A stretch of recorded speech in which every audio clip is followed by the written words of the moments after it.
barang reject, tingkat persentase barang reject, atau memperbaiki proses, itu nanti kita lihat dari data yang kita kumpulkan. Kalau di Jepang, kalau perusahaan Jepang ini sudah umum ya, sudah umum bahwa setiap perusahaan dengan prinsip dari ISO, continuous improvement, perbaikan terus-menerus. Kaizen itu artinya berubah untuk lebih baik gitu ya. Nah, kebetulan saya kerja di 27 tahun itu di perusahaan Jepang semua tuh. Jadi ya cukup paham juga dengan kinerja perusahaan Jepang itu luar biasa ya. Artinya mereka sangat sangat menomorsatukan perbaikan yang berkesinambungan. Dan produksi yang baik itu adalah bukan mutu setelah terjadi gitu. Jadi bukan bukan produknya setelah jadi baru kelihatan kualitasnya atau mutunya, tapi mutu pada prosesnya gitu. Jadi yang itu kalau memang prosesnya bagus, contohnya mengikuti instruksi kerja, mengikuti standar ISO kah atau standar halal gitu ya, itu tentunya produk yang dihasilkan pasti akan memenuhi persyaratan. Sebenarnya prinsipnya itu. Tapi kalau prosesnya berantakan, ya produknya juga nanti di ujung-ujung akan banyak yang reject. Nah, untuk eh, kerugian ya, kalau kerugian tadi kita bicara kerugian, kalau cacat ditemukan di dalam proses kita, proses yang kita lakukan, itu biayanya kecil. Artinya biayanya nggak terlalu besar ya. Karena itu setiap proses wajib menjamin bahwa produk yang dikirim ke nggak ada reject. Karena kalau dikirim ke proses berikutnya, kerugiannya akan makin besar tuh. Karena kan sudah ada material lain yang bercampur kan di situ. Bahan baku lain yang dicampur di situ. Ada proses kerja lah, ada waktu yang terusnya. Sehingga eh, kerugian dari perusahaan itu makin lama makin besar. Apalagi kalau sudah sampai ke pelanggan. Jadi kita sudah memproduksi dari awal, udah berhari-hari mungkin ya, kemudian dikirim sampai di pelanggan, kemudian ternyata ada yang barang yang reject. Terpaksa kan kalau mungkin kalau makanan gitu ya, atau proses produk gula itu pasti harus ditarik di peredaran ya. Nah itu kan sangat merugikan ke perusahaan. Karena itu yang kita utamakan adalah proses kita sendiri. Jadi di setiap bagian wajib menjamin bahwa prosesnya mengikuti persyaratan yang sudah ditentukan oleh perusahaan. Untuk tentunya tujuannya adalah menekan biaya ya. Cost quality ini yang paling besar itu kalau kegagalan.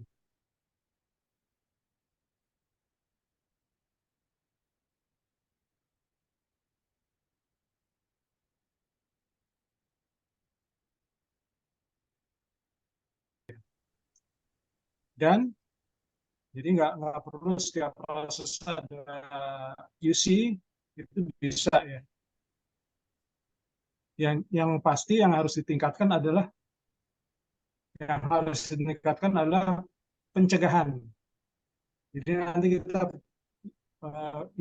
kita bicarakan tentang pencegahan seperti apa. Jadi pencegahan supaya tidak terjadi masalah itu harus ditingkatkan supaya tingkat reject dan proses inspeksi juga bisa kita kurangin gitu untuk mengurangi cost secara total keseluruhan.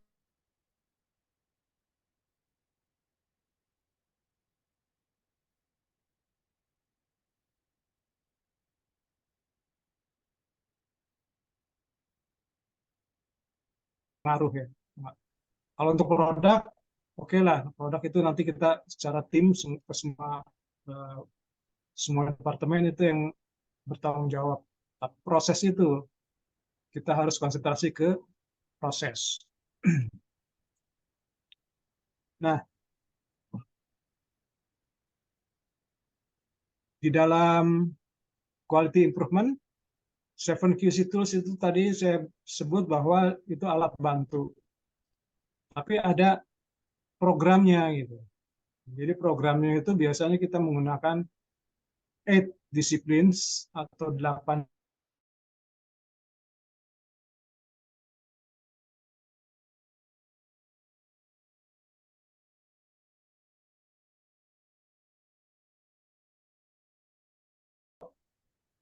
disiplin dan PDCA lebih ke step-step langkah-langkah kita melakukan improvement.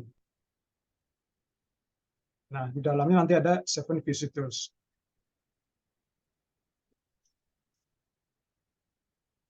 Yang dimaksud dengan 8 disiplin atau analisa 8 disiplin adalah seperti ini.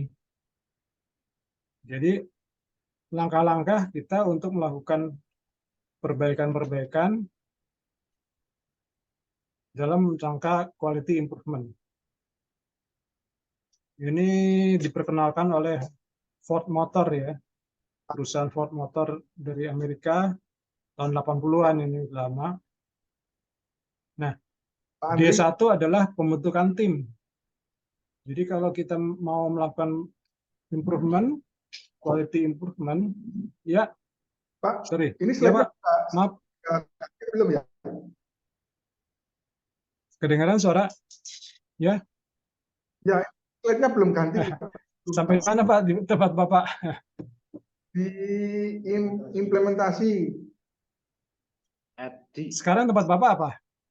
Implementasi yang 8D itu loh Pak. Implementasi. Oh, udah berubah. Oke.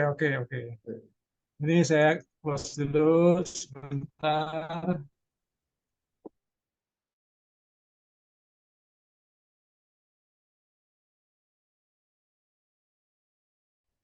Iya.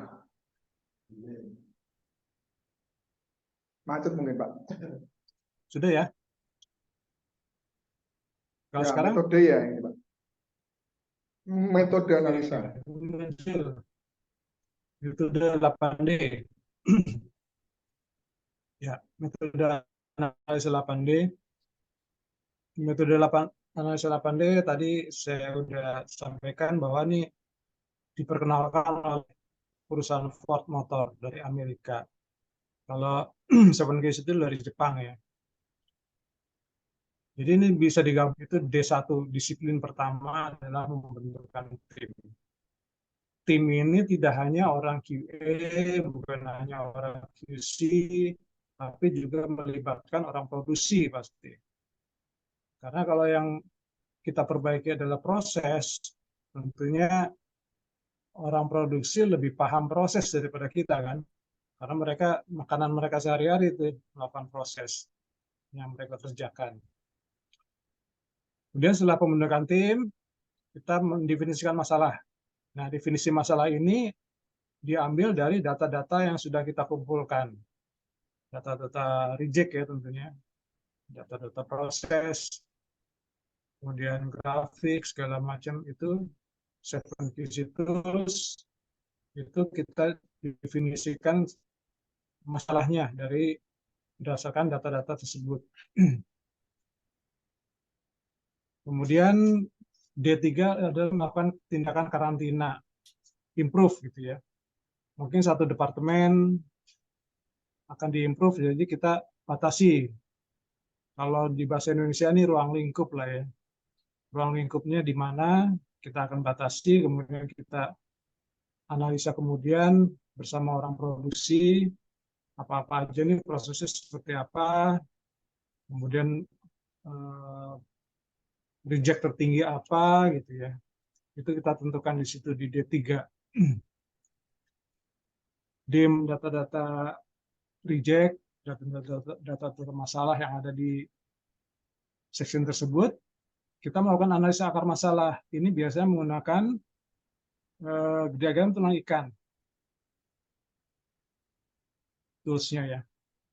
Jadi kita cari akar masalahnya itu apa untuk kita melakukan perbaikan. Kemudian kita menetapkan perbaikan apa sih yang akan kita lakukan, metodenya bagaimana, caranya, siapa saja yang bertanggung jawab, dan seterusnya. Itu di D5. Setelah D5 kita tetapkan, kemudian D6 adalah menerapkan perbaikan. Rencana yang sudah kita lakukan di D5, kita jalankan. Kalau memang ada yang tidak bagus ya, tidak sesuai, itu balik lagi ke definisi masalah.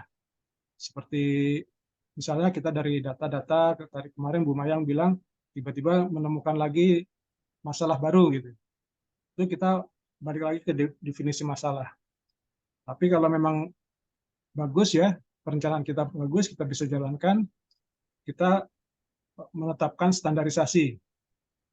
Standarisasi misalnya kita menstandarkan proses kerja yang baru gitu misalnya, ada penambahan proses yang baru supaya itu menjadi standar. Atau yang direvisi ya, instruksi kerja yang lama direvisi, kita buatkan standar yang baru. Baru setelah itu menentukan rencana berikutnya. Artinya continue ya, continue berkelanjutan jadinya. Kalau memang sudah standar itu berarti sudah oke. Berarti kita berpikir rencana kita berikutnya adalah apa nih. Ini secara garis besar untuk 8D.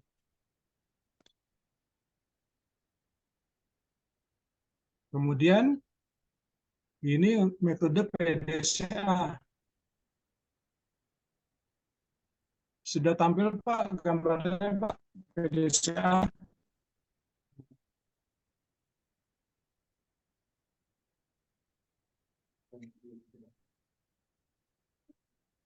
Sudah tampil ya? Sudah. Oke, oke.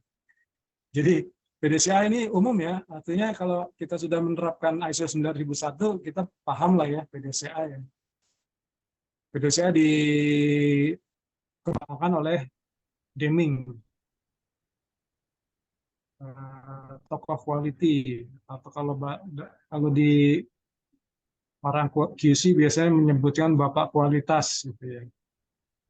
Nah, PDCA ini plan, do, check, action. Pokoknya rencana dulu, kita buat, identifikasi masalahnya, kemudian ditentukan di mana perbaikannya, terus alasannya kenapa, gitu. Kemudian membuat rencana perbaikan, membuat tindakannya seperti apa, itu di plan. Tentunya berdasarkan data-data dari QC Tools. Do itu kita mengerjakan rencana kita jalankan. Pasti wajib melibatkan orang ya. Orang-orang artinya orang-orang yang terkait. Orang-orang terkait kita libatkan seperti dalam satu tim ya, untuk menjalankan rencana yang sudah kita buat. Setelah berjalan, mungkin kita kasih waktu ya, mungkin 6 bulan, dapat 3 bulan, terserah ya. Nanti kita cek hasilnya, apakah sudah sesuai dengan target atau dengan rencana awal. Kita cek, oke. Kalau oke, berarti standarisasi. Sama dengan tadi ya, 8D, kita melakukan standarisasi proses. Tapi kalau gagal, kita melakukan analisa lagi. Kenapa bisa gagal? Kenapa masalahnya apa? Kemudian rencana berikutnya seperti apa? Kita mulai dari awal lagi. Itu namanya action ya. Jadi kalau sudah berhasil itu actionnya adalah membuat standarisasi. Tapi kalau gagal, kita buat rencana yang baru. Nah, PDCA ini tidak mengharamkan gagal ya. Gagal itu nggak apa-apa gitu. Yang penting kita coba lagi gitu. Jadi dalam PDCA itu tidak, gagal itu bukan suatu aib gitu. Tapi ya itu berkah juga buat kita untuk memperbaiki kinerja kita sendiri. Gitu. Nah ini PDCA pengertian secara global. Nah ini adalah hubungan nih, tabel hubungan antara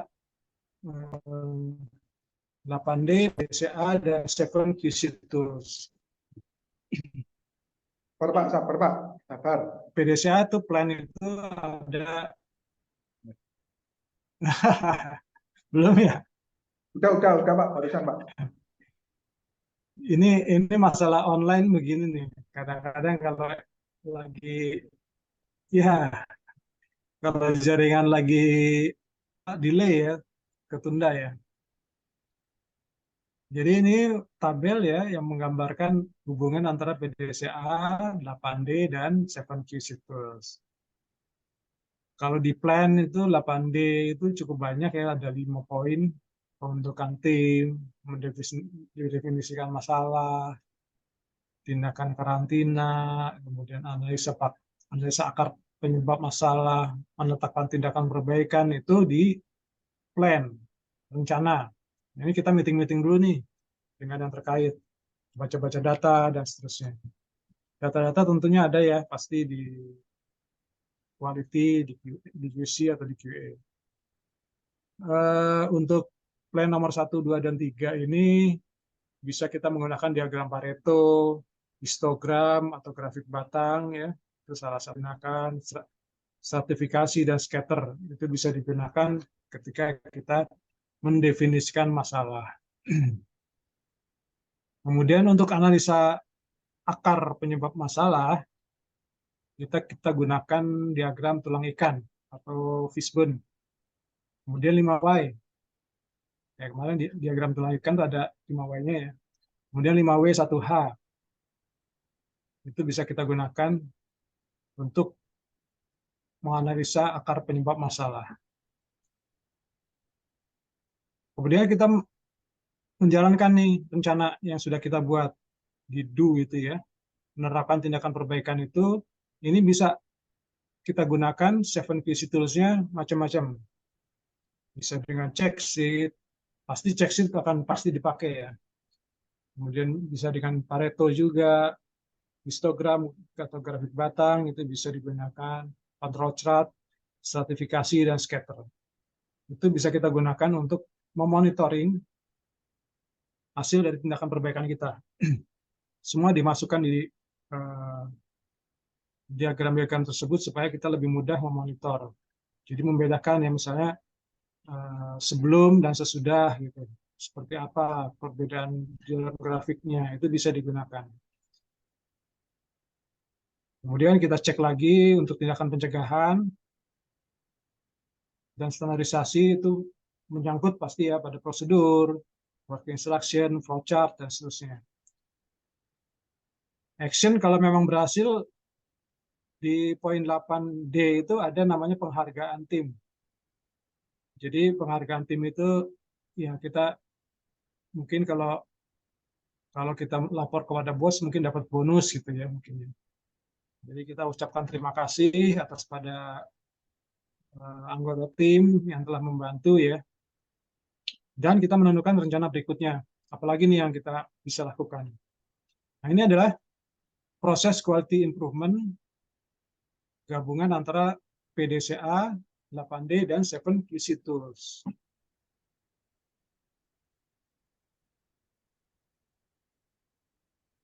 Jadi intinya sebetulnya gini, intinya 7QC Tools memang bisa berdiri sendiri, tapi sebetulnya mereka adalah bagian dari proses improvement. Jadi kita supaya apa namanya ya nggak sia-sia gitu menggunakan 7QC Tools, sebaiknya kita juga melakukan tindakan improvement supaya 7QC Tools ini bisa berguna gitu ya untuk perusahaan. Dengan menggunakan 7QC Tools kita bisa meningkatkan efisiensi perusahaan, kinerja proses, menurunkan tingkat NG dan seterusnya. Jadi kita manfaatkan lah ya 7QC Tools ini.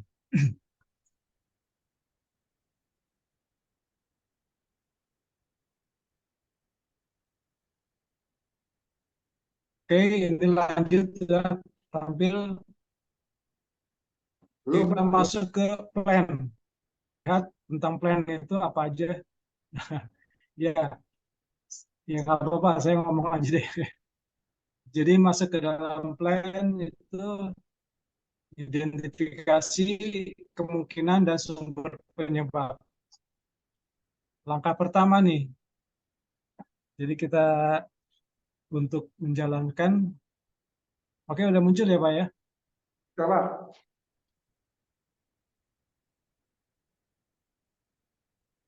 Menjalankan improvement ini menjalankan improvement kita perlu identifikasi kemungkinan dan sumber penyebab. Sumber penyebab itu belum tentu kita langsung dapat masalahnya ya. Ada juga kemungkinan penyebabnya adalah seperti ini. Itu boleh-boleh aja.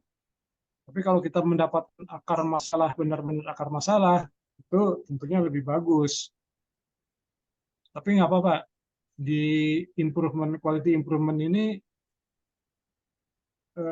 memperbolehkan kita menggunakan kemungkinan penyebab masalah itu boleh.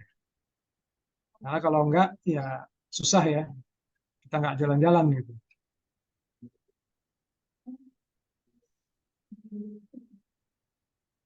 Jadi intinya quality improvement bilang memecahkan masalah tidak terlalu sulit. Triknya adalah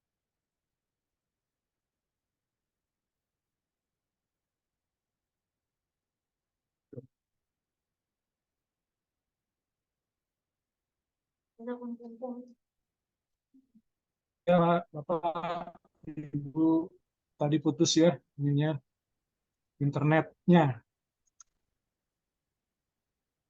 Karena Tanggal kebetulan di daerah ya paling mudah Pak, ya belum Pak. ya di tempat saya cuaca lagi nggak bagus nih. Saya lagi di rumah kan di daerah rumah saya ini cuaca nggak bagus, agak mendung-mendung, ada suara-suara petir ya. Mungkin itu juga faktor pengaruh juga dengan ke internet. Jadi mohon maaf Bapak. Kalau kemarin cuaca cerah, jadi saluran internetnya kencang Lancar. ya. Oke, jadi intinya adalah memecahkan masalah tidak terlalu sulit kok. Triknya adalah membuat masalah. Jadi,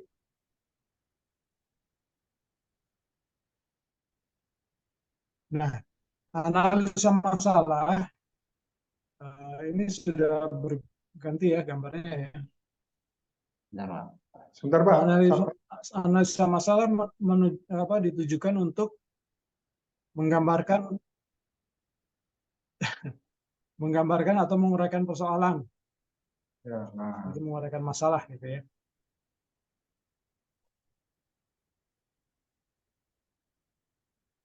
Ini biasanya kita melakukan meeting, pertemuan dengan tim atau dengan pihak-pihak yang terkait lah. Atau tadi kalau 8D kita membuat tim ya, membuat tim, menyusun ketua timnya siapa, kemudian mengundang beberapa bagian untuk bergabung ya. Masalahnya apa yang terjadi gitu. Kemudian identifikasi penyebab yang mungkin menyebabkan terjadinya kesalahan. Jadi penyebab-penyebabnya kita uraikan, identifikasi yang mana aja nih yang perlu diperbaiki. Itu dasarnya nanti dari itu ya, Fishbone diagram ya, atau diagram tulang ikan ya. Atau data-data yang lain juga bisa memperkuat data ya. Kemudian kita konfirmasi penyebab sebenarnya. Biasanya konfirmasi kita pada orang-orang di lapangan, eh, penyebabnya benar nggak seperti ini. Gitu. Kemudian evaluasi penyebab-penyebab tersebut. Nah ini tujuan analisa masalah di awal nih. Kita harus cari masalah dulu.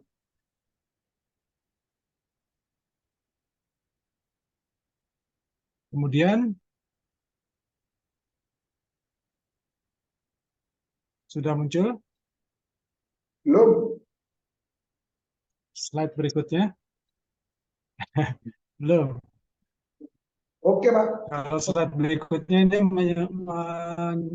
membicarakan tentang hubungan ya, membicarakan tentang hubungan sebab akibat.